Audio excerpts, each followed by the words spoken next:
আবারও ইন্ডিয়ার দাদারা অঙ্গ বড়ি দিছে, বাংলাদেশ ক্রিকেট টিমকে সুন্দরভাবে বড়ি দিছে।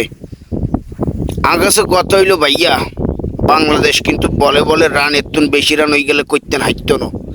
টি-20 খেলায় 120 বলে বড় জোর 140 অথবা 50, তাও এই গুণ করতে যায় ফেলিয়ার বেগুন হয়তো সন্তানের নাড়িতে ব্যথা উড়ি যাইতেন হারে, কিন্তু এইটা করলেও করতেন হারে এতুন বেশি রান হয়ে গেলে আর হইতো না। রানের সাবে বেগুন ফেলে কাট আউট হয়ে যাইয়ের। কালকে কিয়া করছে দাদারা 183 রান আঙ্গ টার্গেট দিয়ে ফেলছে, বাবু রে ফেলে আর তো ছন্ন ছাড়া অবস্থা। ডরে বেগুন আউট হয়ে গেছে, ব্যাটম্যাট ছাড়ি দিয়ে চলে গিয়েছে।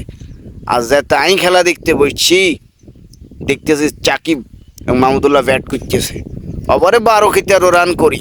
ফনসো ফান্ডবের 2 ফান্ডব তো আছে কেন, হ্যাঁ তারা প্রথমের তুন ম্যাচ চারিদি খেলতেছে, মান সম্মান টিকানোর লাই, ব্যবধান কমানোর লাই, যে 12-13 রান করি তারা হাইতাম না, আর হংস পঞ্চ বেঁচে দেখিয়েছে।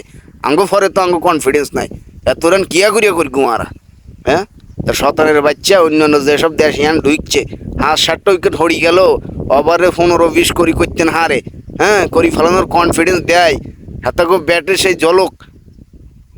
আর তোমরা কোনাই 5 উইকেট হরি গেছে, হংস পাণ্ডবের 2 হান্ডব ব্যাটে তোরা 12-13 করি রান দেই, ম্যাচ সারি দিয়ে একেবারে ঠেকায় টুকোয়। তুমি কি বিশ্ব উদ্ধার করেই ফেলছো নি? 120 বলে 20 করছে শতানের বাচ্চারা।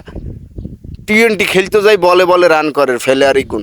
তা কি কষ্টে ভাই এই গুণে দেখলে মায়া লাগে। আর আরে বাবু রে ফলা এই গুণ কিয়া গইম শতানের বাচ্চা, তোরা যে অন্য কাম করি খাইবি তাও তো হাইতিন।